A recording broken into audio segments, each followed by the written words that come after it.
Guten Tag, meine sehr verehrten Damen und Herren. Ich habe eigentlich ein englisches Manuskript, aber ich soll jetzt in Deutsch sprechen. Das mache ich gerne. Lieber Leuze Peterle, ich bedanke mich für die Einladung hier zu Ihrer Konferenz. Und sie erinnert mich eigentlich auch an meine zentralen politischen Erlebnisse. Denn ungefähr vor 25 Jahren habe ich mich entschieden, erstmals für den Deutschen Bundestag zu kandidieren. Und 25 Jahre in diesem Jahr in Deutschland, Anfang November, lassen uns vor allen Dingen an eines denken. Am 9. November, in den späten Nachmittags- und frühen Abendstunden, haben die Behörden der ehemaligen kommunistischen Deutschen Demokratischen Republik die Entscheidung verkündet, die Mauer in Berlin zu öffnen. Das war der Beginn des Durchbruchs des Eisernen Vorhangs, der sich schon viele Wochen vorher andeutete, aber es war das historische Ereignis, was meine politische Laufbahn in den letzten 25 Jahren ganz wesentlich geprägt hat. Vor kurzem war in meiner Heimat der amerikanische Generalkonsul aus Düsseldorf. Der berichtete, wie er den 9. November 1989 in einer Kaserne an der deutsch-deutschen Grenze erlebt hat. Abends um 22 Uhr kam ein roter Alarm, die höchste Alarmbereitschaft für die amerikanischen Truppen in Deutschland. Das amerikanische Oberkommando in Deutschland war sich unsicher, was Russen und was die Sowjets und die Deutsche Demokratische Republik mit der Maueröffnung vorhatten. Und es kam ein Anruf in diese Kaserne, das ist keine Übung, das ist die höchste Alarmbereitschaft, wir wissen nicht, was passiert, die Möglichkeit eines Krieges ist. Und erst am nächsten Morgen wurde dieser Alarm zurückgenommen, weil es in Washington den Eindruck gegeben hat, dass das eine friedliche Revolution ist, die Deutschland und insgesamt ja auch dann Europa erreicht hat. Worum ging es den Menschen in Deutschland im November vor 25 Jahren? Es ging ihnen um politische Freiheit. Und die politische Freiheit, das ist die zentrale Idee der europäischen Integration, die wir heute hier in diesem Raum auch feiern. Politische Freiheit bedeutet, das zu sagen, was man denkt. Politische Freiheit bedeutet, sich die Parteien zu wählen, die man gerne mag. Politische Freiheit bedeutet auch, kräftig zu streiten, ohne gleich einen Krieg auszurufen. Und die Geschichte der europäischen Integration in den vergangenen Jahrzehnten geht immer im Kern um die Frage, was ist Freiheit? Wie interpretieren wir diese Freiheit? Was können wir tun, um diese Freiheit zu sichern? Und wenn ich heute an den Konflikt in der Ukraine denke, geht es auch da wieder um die freie Lebensgestaltung von Nationen, von Nationalitäten. Freiheit bedeutet im Übrigen auch immer den Respekt vor Minderheiten. Die europäische Integration ist auch eine Frage, wie verbinden wir nationale Identität und Schutz vor Minderheiten in einem nationalen Kontext. Freiheit, meine sehr verehrten Damen und Herren, war im 20. Jahrhundert die treibende Idee. Und für uns als christliche Demokraten sollte die Freiheit und ihre Absicherung, ihre Fortentwicklung auch die zentrale Idee im 21. Jahrhundert sein. Deswegen stehen wir an der Seite der Freiheitsbewegung in vielen Ländern. Deswegen verteidigen wir die Freiheit gegen neue Herausforderungen, die Leuze Peterle und ich wahrscheinlich vor 25 Jahren nicht gesehen haben, wie die Herausforderung vor fundamentalem Terrorismus, wie wir ihn mit der IS derzeit global ja auch erleben. Am 9. November oder im November vor 25 Jahren haben wir vor allen Dingen an politische Freiheit gedacht. Aber selbstverständlich hat Freiheit auch eine andere Dimension, nämlich wirtschaftliche Freiheit. Und Europa, um das es hier heute ja auch geht, ist auch eine wirtschaftliche Macht. Die europäische Integration ist die Antwort darauf, dass andere Staaten mit uns im Wettbewerb sind. Europa ist eine große Einheit, aber Slowenien oder Deutschland allein können nicht den wirtschaftlichen Erfolg haben, den wir mit der europäischen Integration ermöglichen. Die europäische Integration im Jahre 2014 ist die Antwort beispielsweise auf die wirtschaftliche Herausforderung der Chinesen. Meine sehr verehrten Damen und Herren, Europa, das sind einige 100 Millionen Menschen, die Chinesen werden bald 2 Milliarden sein. Europa, das ist die Antwort auf die wirtschaftliche Herausforderung der Amerikaner, die mit ihrer anderen Energiepolitik sich Wettbewerbsvorteile beschaffen. Andere Player, die vor 25 Jahren nicht auf der wirtschaftlichen Landkarte vertreten waren, andere Player sind heute besonders wichtig. Und deswegen stellt sich für mich, und darüber will ich heute ein paar Gedanken mit Ihnen ausschauen, deswegen stellt sich für mich die Frage, wie kann Europa die wirtschaftliche Freiheit und den wirtschaftlichen Wohlstand besser sichern? Was können wir tun, um das europäische Projekt auch dauerhaft zu einem wirtschaftlichen Erfolg zu machen? Und da, glaube ich, ist es wichtig, dass wir uns bekennen zu wirtschaftlichem Wachstum. Vor 25 Jahren, Peterle wird das noch wissen, haben wir mehr über die Grenzen des Wachstums als über wirtschaftliches Wachstum diskutiert.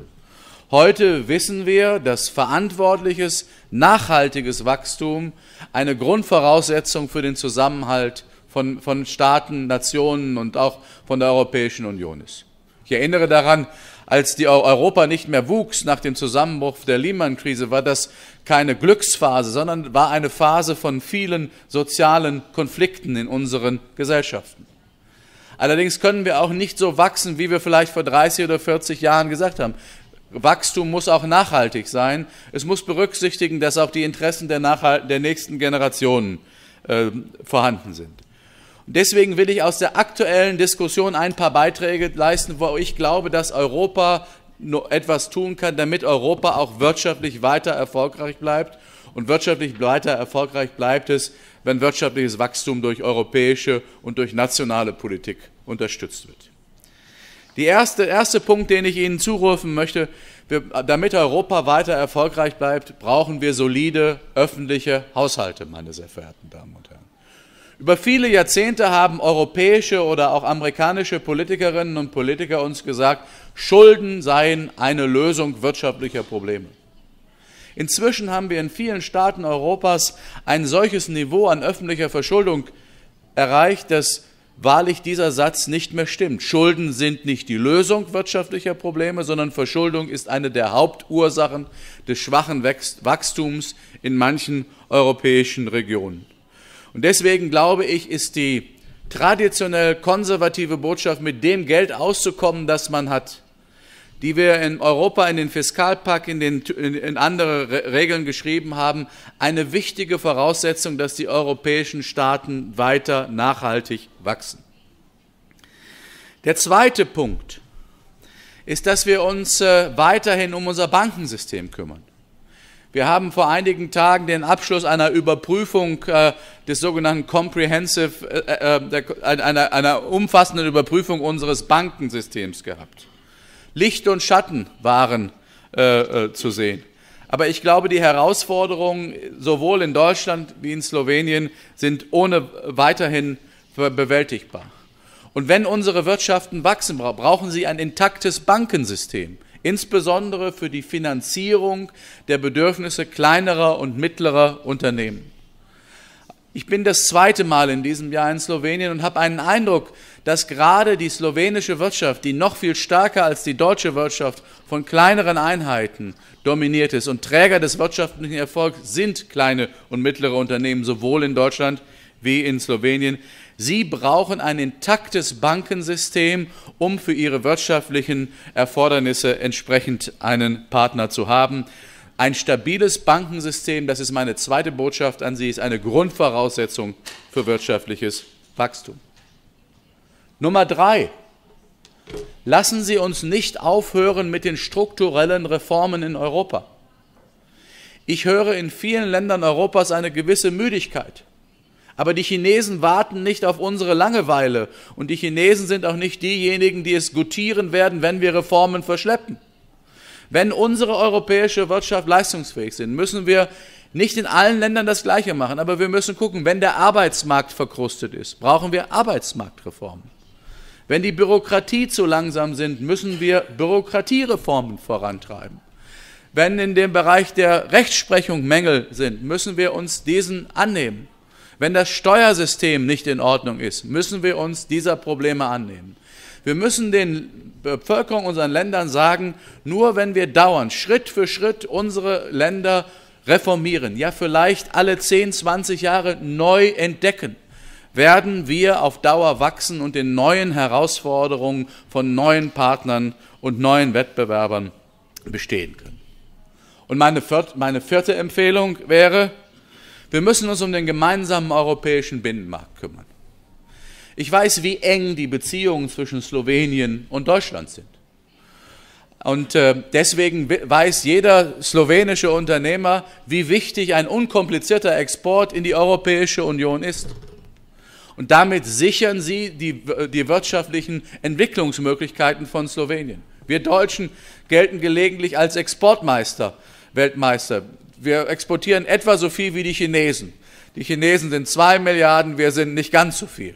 Das zeigt aber auch, für uns ist ein offener Markt, ein offener europäischer Markt wichtig für den inneren Zusammenhalt unserer Gesellschaften.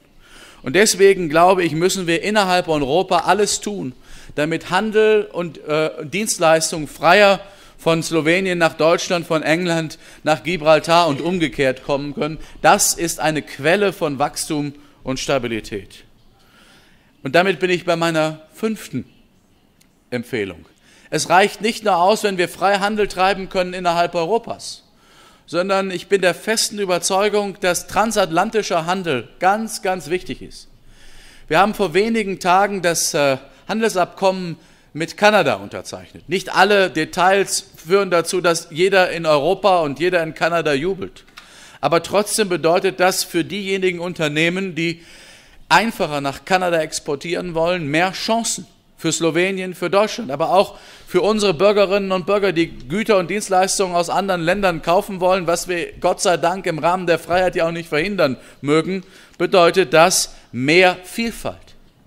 Und Globalisierung braucht Regeln. Und diese Regeln sind Freihandelsabkommen wie das mit Kanada. Und deswegen freue ich mich, dass Josip Peterle und seine Kollegen im Europäischen Parlament die Kommission begleiten, auch bei dem sogenannten TTIP-Abkommen mit den Vereinigten Staaten. Wir brauchen auch diesen Markt für unsere Unternehmen. Wir sehen viele Chancen für europäischen Mittelstand, für kleine und mittlere Unternehmen, die ansonsten niemals nach Kanada, die ansonsten niemals nach Amerika werden liefern können, wenn wir diese Transatlantic Trade and Investment Partnership, also dieses TTIP, verabschieden. Ich glaube, dass das richtig und notwendig ist. Und meine 6. Empfehlung, um Wachstum in Europa zu sichern, ist ein faires Steuersystem in der Europäischen Union und darüber hinaus. Heute oder gestern haben 51 Finanzminister in Berlin den automatischen Informationsaustausch in Steuerdingen in Berlin unterzeichnet. Das bedeutet faire Besteuerung in diesen 51 Staaten. Ich finde nicht, dass es einen guten Grund dafür gibt, dass in Slowenien oder in Deutschland jemand höhere Steuern bezahlen muss, weil jemand anderes aus Slowenien oder Deutschland irgendwo im Ausland keine Steuern zahlt. Und deswegen ist es eine Frage von Fairness und Gerechtigkeit, dass wir eine faire Besteuerung haben und diejenigen, die sich anständig gegenüber ihrem Heimatland verhalten, dürfen keine Nachteile dadurch erhalten, dass andere dies nicht tun. Und deswegen glaube ich, eine Regulierung des Steuerwettbewerbs in einem bestimmten Rahmen und ein fairer Austausch von Informationen ist eine wichtige Maßnahme, das Wachstum in Europa dauerhaft abzusichern und im Übrigen auch den Bürgerinnen und Bürgern in Slowenien, in Deutschland, die Steuereinkommen zu gewähren, dem Staat auch, damit er Infrastruktur und andere Dinge finanzieren kann. Nummer 7. Wir brauchen eine Energieunion in Europa. Meine sehr verehrten Damen und Herren, 28 Länder mit teilweise 28 unterschiedlichen Anforderungen an das Energiesystem sind keine gute Voraussetzung für Wachstum. Wir betrachten das Energiesystem im Augenblick sehr aus der europäisch-ukrainischen Brille, aber Energie ist der Wachstumstreiber für industrielle Fertigung.